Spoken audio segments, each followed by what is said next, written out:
What's up, guys? DLE Kamel here, and I'm here to tell you your options for pendulum summoning in Yu-Gi-Oh! Duel Links Arc 5 World. Arc 5 World was added last week, and with it, pendulum summoning was as well. And we've had a week of tournaments, including a couple big ones. And the decks have been around for a little bit, and people have had a chance to make some decks in Theorycraft.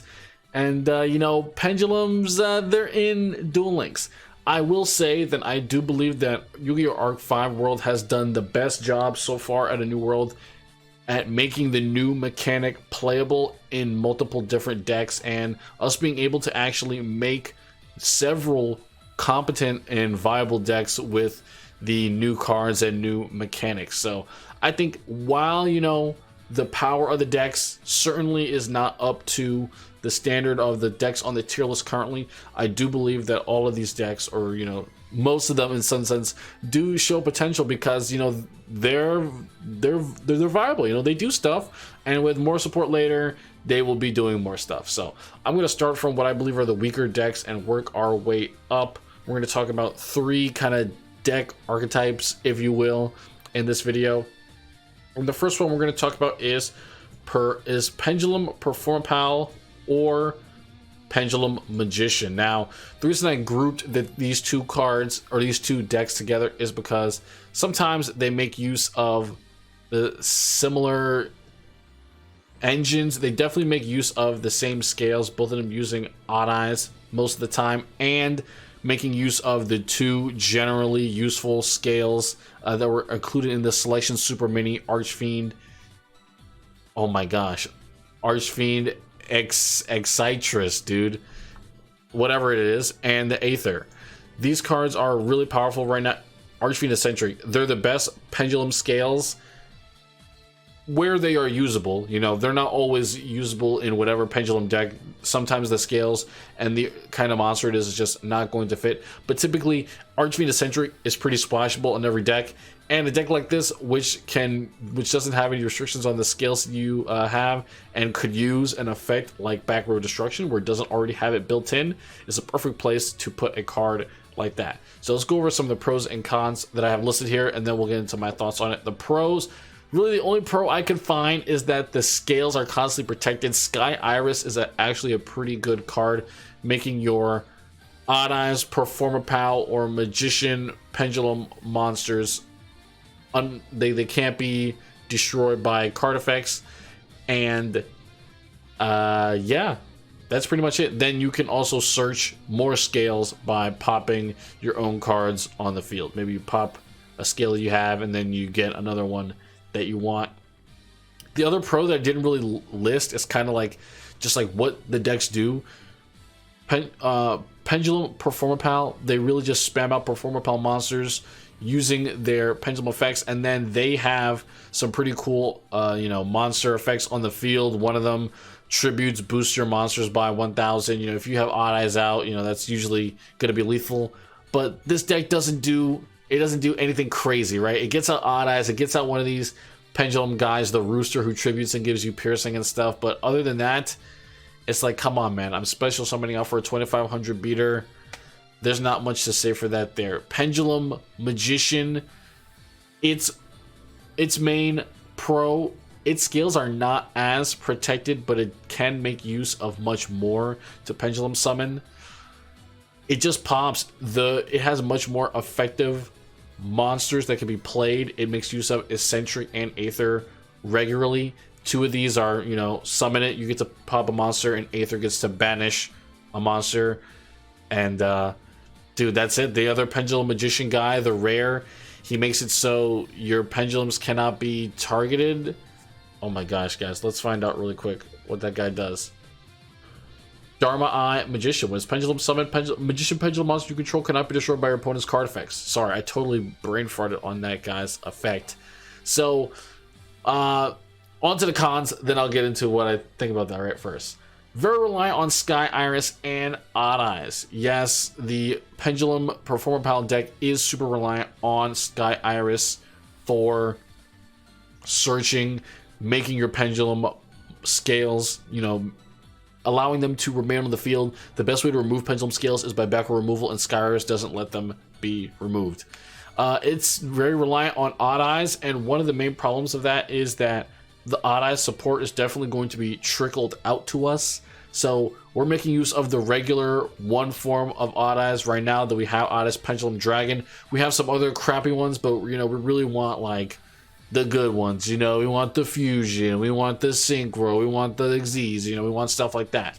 But of course, it's going to take us an extremely long time to get those cards, and I don't really think that this deck is going to increase dramatically in power until we see some of those key support cards that we need. We're probably going to get a lot of support for these two decks in the future, but they are just not going to be making the cut, I feel like. Lacking powerful main deck monsters. Both of these decks are lacking powerful main deck monsters, I feel, that are like, you can call boss monsters that have effects that widely disrupt your opponent. The best thing that the Pendulum Magician deck has is Aether, and it's a banish. Eccentric is a pop. You're not doing too much there. And the Performapal deck, look, man, the Performapals are cool. They help each other out, but again, they need either an Xyz monster, an extra deck monster, or a built-in main deck monster that is really going to disrupt your opponent. That is what's separating these new decks, or this deck specifically, from some of the other new decks in power, and definitely from the meta. You need to be able to disrupt your opponent in this meta, and committing to Pendulums means you are already committing to a strategy that cannot be interrupted, and then you have to put up some interruption of your own. So definitely not easy. And both of these decks are pretty Xyz summoning reliant. That is going to be a trend with Pendulum summoning, of course, because Pendulum summoning makes Xyz summoning very easy, summoning monsters of the same level frequently to the field. Now, that's not really... It may not seem like a con for this deck, but the reason it's a con is because its strength is kind of tied to the Xyz summoning card pool that we have at the moment and what you can make use of. And again, the best play for most of these decks in a turn will be Xyz, make one of these Xyz monsters in their toolbox, and then put out one other monster as a normal or Pendulum summon and make use of its effect. And I think you got to do more than that. You have to definitely be able to fit more into your strategy than just bringing out an Xyz monster and one other guy and calling it a day. So that is what I think about Performapal Pendulum Magician. Next, I want to talk about Pendulum Gadget. This is definitely one of the more interesting decks, and one that I played a while as well at the beginning of Arc 5 World. The deck list I'm showing here is from Triff Gaming. That's right, the popular TCG YouTuber. He came to Duel Links for Pendulum Summoning. This is the deck that he made. So let's go over let me tell you about this deck first. It makes use of gadgets as a search and pendulum fodder engine. You can frequently summon out you can frequently pendulum summon the gadgets, and they search you more gadgets, which you can pendulum summon again, and then once these gadgets are out, you can use them for rank 4 Xyz. These scales are searchable via Fire Formation, Tenki, and Painful Decision. You can also use Fossil Dig because 2 of these are dinosaurs. Pretty interesting. And what else? Some of the dinosaurs have cool effects when they are playable on the field. The Reptier specifically destroys anything that it attacks into that is not a pendulum monster, so that's good for outs to cards such as Lunalight Saber Dancer. And yeah, enough about the deck. It Xyz summons, it spams out gadgets, it searches gadgets, so you can keep spamming your pendulums and Xyz summons. And it has TTH. There you go. So pros. Searchable scales, that's right. Painful Decision, Tenki, Fossil Dig, big. Searching the scales that you need to to pendulum summon as early as turn 1.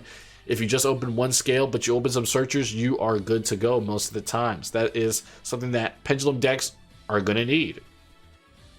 Pendulum summons a lot. Yes, this deck pendulum summons a lot. If you have 3 gadgets in your hand and you have your sales, guess what, man? You're summoning 3 gadgets and you're searching 3 gadgets next turn, so you can summon 3 again. Of course, you only play 8 gadgets in most cases, so you're not going to be doing that every time, but you will definitely have the card advantage on your opponent as long as your scales remain. You're going to be pumping out Xyz monsters, and it's going to be nuts. And that leads into my next two pros. Many searches means more pendulum summons, and Xyz summons efficiently. Searching is the core of pendulum summoning. You cannot pendulum summon if you do not have cards in your hand. Of course, you can pendulum summon from the extra deck, but you're only allowed to pendulum summon one pendulum monster from the extra deck. So the most efficient way to pendulum summon is to make sure you always have monsters in your hand to pendulum summon. And this deck does it with the gadgets and immediately makes them into Xyz monsters. The Yugioh X is used to search on more gadgets, so you have more summons after that. It really takes advantage of the pendulum summoning mechanic to its fullest, I feel. And yeah, so on to some cons. Most lists are 30 cards or around 30 cards, and that's a con because, you know, straight up, if your deck is 30 cards, there's a high chance that you just do not open scales, or you open like eccentric and some weird other search that is not going to get you your low scale monsters, or you don't open gadgets so you run out of resources very quickly, or you open all gadgets and no scales, or you simply spam rank 4s and you know you don't get cards, your power cards like your searches or your TTH, and you just run out of resources because your rank 4s die. So those are a number of bricks that can happen to you with this deck. Depends on turn 1 pendulum summoning. That's right. If you're unable to pendulum summon on turn 1 and get your resources rolling, I think that you are going to falter most of the time. Think about it. If you are not able to pendulum summon on your first turn, you're going to bring out one monster and you literally have no other recourse to protect yourself unless you open with Treacherous Trap Hole. If your opponent playing any highly competent deck manages to pull off their combo and you only have one monster on your field the first turn, they're going to be able to absolutely roll over you and just create an advantage that you will now struggle to come back from because you cannot search multiple monsters at a turn due to the fact that you did not pendulum summon. So yeah, it's a 30 card deck. Bricking does not help that. However, you know, the deck does come with enough built-in options for you to, you know, be able to pendulum summon frequently. But when that will become a problem, you know, you're going to have to eat it. Limited to rank 4 Xyz. This may not be so big of a con, but it is a con nonetheless. The rank 4 Xyz monsters, while they are good in while they do have their situational uses, I don't believe we have very many huge explosive effects, you know, like we have with Photon Strike Bouncer, Told-Me M7, the rank 6 and 8s. Of course, this deck would only efficiently make rank 4s anyway, so you know you're kind of stuck with what you can make. However, it does have power access to the Heraldry Patriarch, which is very good against Harpies, which is, you know, kind of seen as the best deck right now. And Diamond Dire Wolf, Malevolent Sin, they are always good to see. Malevolent Sin, especially if your deck can make it, it instantly makes your deck better. So yeah. And no protection. Like I said, if you're unable to put up a wall of monsters to constantly defend yourself, Xyz monsters or effect monsters, you will lose. There is no other way for you to kind of defend your life points. You're hoping you open TTH. This deck doesn't run back row often because you have to run so many monsters in order to, you know, benefit from pendulum summoning. One last thing before we move on. This deck was kind of the brainchild of another deck that was in that came about, which was Pendulum Dinos, and that deck was a little different. It uses the dinosaur scales that you see there, also uses Painful Decision, but it was running Survivals, and Luke Tyler popularized that list. And I kind of saw most people move away from it in tournaments and kind of move to something like this because the gadget engine supporting it helps it a lot. You know, Pendulum Dinos, let me know what you guys think. Let me know if you would like me to cover them specifically. You know, it's kind of, I just feel like it has a lot less going for it than this deck. I think this deck does pendulum summoning a lot better. All right, so moving on to our final deck that we're going to talk about today, and that is Yosenju. That's right, Pendulum Yosenju is in Duel Links as well, and it's my favorite new deck that is in Duel Links. That's right, you heard me. I've been playing Duel Links because of Pendulum Yosenju. So let me go over a quick overview of the deck. This deck makes use of pretty much all of the new Yosenju Pendulum monsters, both of the Yosenju Shinshus, the gates, and it makes use of both of the Yosenju boss monsters, Yosenju Hitan and Daibak. So the two gates, essentially they have their own effects when they're in the pendulum zones. The R can change itself to scale 11, and the L makes it so when your pendulum monster would be destroyed, your pendulum Yosenju monster, it can destroy itself instead. And then they both have their own field effects. The L prevents your other Yosenjus from being targeted while it's face up, which is very powerful. And the R makes it so your Yosenjus cannot get attacked. Both of your Yosenju boss monsters have very powerful effects. Daibak lets you bounce 2 of anything on the field, even your own cards, which, if you have to bounce your own cards, you would want to bounce your own scales back to your hand. And Yosenju Hitan lets you bounce one of your opponent's cards, and then all your monsters gain 500 for each time you bounce a card back to the hand or deck. So all of the new cards for this deck are very effective, and then depending on your new pendulum list, you will either make use of the skills Neo New Silvio, which after you take 2,000 damage, it will add a card to your hand, which will summon both of the gate pendulums to your field. Or you can make use of Silvio's Show-Stopping Performance, which is basically a mini Destiny draw for Yosenju cards. You take 1,500, you draw any Yosenju you want. I know about this deck so much because I've been playing it a lot on the ladder. I really like it. In addition, it also makes use of a little bit of the old Yosenju core in Kiteroid, Oyam, and Sword Sting. Something else to note about this deck, it's not in every deck list, but this deck does have access to a negate Yosenju secret move, which you can utilize much more frequently now. It requires you to have a face-up Yosenju monster on the field to activate it. And essentially, this card was not usable before because, if you wanted to have a Yosenju card face up on the field before, you were going to have to pull some shenanigans to get it out. Otherwise, it would disappear. And, negating something on your turn is very situational. So I will look here. Boom, Yosenju's secret move. You definitely want to be playing this if you're playing Pendulum Yosenju's, I believe. It's an negate spell trap, or monster effect. Well, you control at least one Yosenju card. So yes, this works if you just have one Yosenju card in your scale zone, and this is from the Spirit of the Beast box. It was not reprinted in the selection box, so you will have to go and get it. All right. So on to my pros and cons. Pros, very powerful pendulum monsters. I just said this. Double bounce and a bounce, gain, attack. Bro, that's removal. That is super powerful. None of the other pendulum decks that we saw have access to bouncing to the hand. Bouncing is super powerful, especially when your opponent has an established field. They will not be able to get those monsters back out right away. The other pendulum monsters, the gates, are powerful in their own right. Being able to freely change their scales and having powerful on-field effects that protect your Yosenju boss monsters as well is very, very powerful. Very good pendulum monsters.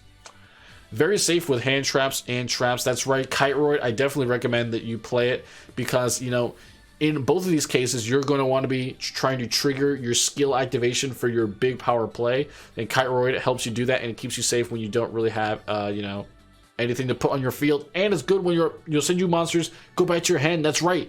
Even though your Yosenju monsters are pendulums, they still go back to your hand. If they are pendulum summoned, the boss monsters only remain on the field if you tribute summon them. Keep that in mind. Multiple good skills, like I mentioned. They have 2 really good skills, both of them life point tied, and they are both very powerful. Again, Neo New Silvio letting you summon both of the scales, the gate scales, after you activate the spell card that it gives you, and Silvio's new show-stopping performance allows you to search any Yosenju after taking 1,500. Both of those skills give you extra pendulum zones, which is nuts, crazy. And this is the cheapest Pendulum option. That's right. Yosenju's being mostly in a mini box before. You don't need any of the newer Yosenju support that was in the Ninja box, Masters of Shadow. Your main card that your main old Yosenju card that you're wanting to go for here is Yosenju Sword Sting, which is the UR in that box. And from the new cards, guys, believe it or not, 3 of the 4 new cards that you are using in this deck are farmable. That's right, they're free to play. You don't have to pay for them. Yosenju Shinshu L, R, and My Yosenju Hitan are all drop rewards from Sawatari Shingo, and you get some as level up rewards from him as well. So that is absolutely insane. That's pretty much never happened since GX. A new character comes out, all of their drop rewards are good in a deck utilizing the new summoning mechanic. That's busted. Absolutely crazy. And that's why I think that Yosenju's is the most accessible Pendulum deck. So that being said, the only Pendulum monster that you have to go for that is new, that is in the new box, Pendulum Genesis, is My Yosenju Daibak, and it is a SR card. And I'm going to say you're going to need 3 of that card because it's your main boss. For the cons, entire deck is Pendulum summoning. That's right. There's other variants of this deck which are making use of new skills and such, but using the old Yosenju moves. You're not going to be playing Yosenjus like you used to be. Normal summoning, getting more searches and cards, hitting your opponent for chip, life point, direct damage. That's not going to happen. Yeah, you're just going to be Pendulum summoning the whole time, so your deck is pretty predictable, you know? The Pendulum summoning you do is very powerful, but, you know, this deck is pretty one-dimensional. So, yeah. Bricks often. Yeah, bricks very often. This deck, even though it is 20 cards and you play a lot of Pendulum monsters, it is very well possible that you do not open any boss monsters, or you open an incorrect combination of Yosenju Pendulum monsters, and it just does not allow you to Pendulum summon, bring out your boss monsters. You're going to simply have to sit there and wait to hard draw out the correct scales or your boss monsters. It's very possible that you will open your hand and you're just going to draw the gate Yosenju monsters and maybe Oyam, and a completely passive hand that you're just going to have to wait to draw into your boss monsters. Yeah. Scales are vulnerable. Now, while the My Yosenju Daibak does allow you to bounce your own scales back to your hand, otherwise your scales are vulnerable, and your opponent knows that your scales are the only way you're going to be bringing out monsters, so they know that they can eliminate those right away. And this deck doesn't have too much scale protection. Unless you have Yosenju Shinshu L, it will protect other Yosenjus, but when it will be destroyed when it is in the scale. So think about that. You know, you're definitely going to... One more reason that this deck is kind of bricky. You do have to have a lot of Pendulum monsters in your hand. You need at least 3, 4 is good, so that you can ensure that you will be able to bring out a boss monster. And lastly, relies on skills for searching. This deck is straight up card by card. You're in top deck mode from the very beginning. That is why this deck, which is Shiny Sophian's deck, is utilizing Yosenju Izna as the only old Yosenju that is being played. Some people even forego him and just totally play full Pendulums.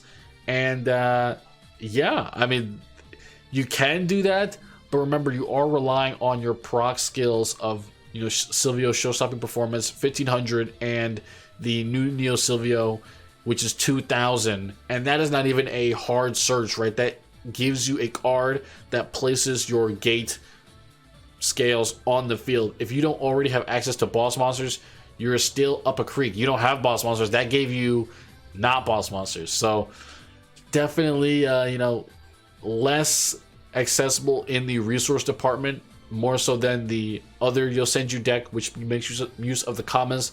Oyam is nice, but you know, you don't really want to be relying on Oyam in most situations where your opponent is overpowering you and you're at a deficit anyway. He is not going to save you. If you're to the point where you're relying on Oyam, you don't have traps, you don't have counter traps, you are in trouble. Also, this deck utilizes the old Yosenju rank 4 core. You know, you don't really bring this out anymore because, dude, you're bringing out level 10 monsters as your main play. So, I don't know. Is there any rank 10 XZs you can take advantage of with this yet? Let me know. But yeah, guys, that is going to wrap it up for all of your options for Pendulum Summoning in Yu-Gi-Oh! Duel Links. A quick recap. I do believe Performapal, Odd Eyes, Pendulum Magicians is the weakest iteration of Pendulum Summoning right now, just because it is very expensive, very inaccessible, and the monsters simply do not do enough. Not for the amount that you will have to pay for those cards right now. They are definitely going to be much better in the future, many months in the future. Definitely not soon. They're going to need a lot of support, and I think you should steer clear from it if you have the choice. Get Pendulum Gadgets. If you have the previous cards, it does require you to have a pretty ample card pool of years past, but I do believe if you are looking to Pendulum Summon uniquely, you don't want to, you know, invest in an archetype that maybe you don't want to go into, but you have a lot of the older cards, that deck is pretty accessible if you are a returning player with older cards. And then Pendulum Yosenju, I am on the Pendulum Yosenju Hopium train, dude. I believe that this is the best Pendulum deck right now. Powerful boss monsters, powerful protection, traps, counter trap, baby. Counter trap in a deck. No, none of these other decks got counter traps, man. And this deck has powerful skills, and it's very accessible. When you unlock Silvio, although it is a pretty hefty price to unlock him, then you have to grind skills. This deck is very grindy in PvE, but it is rewarding for the fact that it is a mostly free-to-play deck. I would say it's the most free-to-play Pendulum deck in Duel Links. So guys, let me know what you think in the comments. What Pendulum decks are you playing, and what are you interested in picking up, and what are you looking forward to in the next Pendulum cards to come to Duel Links? Peace out, guys, and I'll see you tomorrow with your options for new Arc 5 decks. There you go. Peace out, guys.